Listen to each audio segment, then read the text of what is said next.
สุด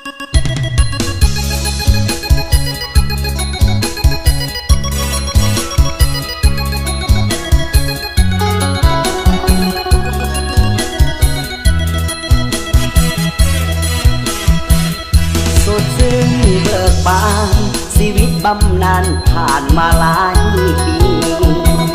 สู้ด้วยชีวิตทุกนาทีบ่มีอ่อนแห้งยิ่งเกลียดลีเลือบ่เคยเบื่อต่อการสร้างแปลงใจสู้เข้มแข็งทุกเศร้าแรงซื่อสัตย์มั่นคงคุณลาสติโยปัตตพียังมีดอกฟ้าสาวดอยหากยาเศร้าลงน้ำทาหาใจลุ่มลงสื่อเสียงเฮียงน้ำงดงามน้ำใจสูงส่งศรัทธามั่น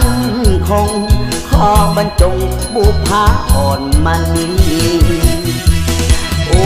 ที่ตนช่วยเหลือคนก็ผู้สีวาด้วยใจเก่งกาแพทย์การยาจบปริญญาตรีอดีตคนผ่านก้าวขานบทบาทศักดิ์ศรีคุณงามความดีประดับสีศาสตร์เราเอาไว้โอ้ดวงมาลาบุพาจำปาลานสร้าง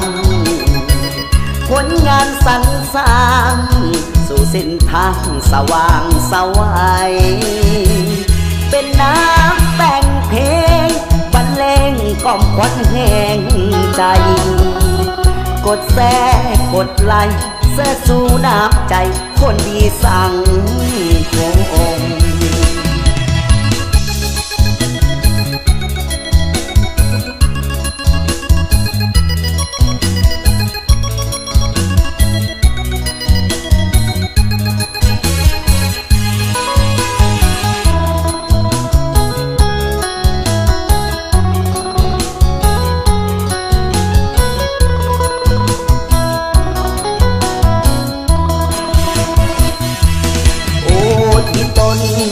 ช่วยเหลือคนก็ผู้สีวาด้วยใจเก่งกาแพทย์การยาจบปริญญาตรีอดีตคนผ่านก้าวขานบทบาทศักดิ์ศรีคุณงามความดีประดับสีศาสตร์เราเอาไว้โอ้ดวงมาลาบุพาจำปาลานสร้างผลงานสรรสร้างสู่เส้นทางสว่างสวัยเป็นน้ำแต่งเพลงบรรเลงกล่อมควันแห่งใจกดแซ่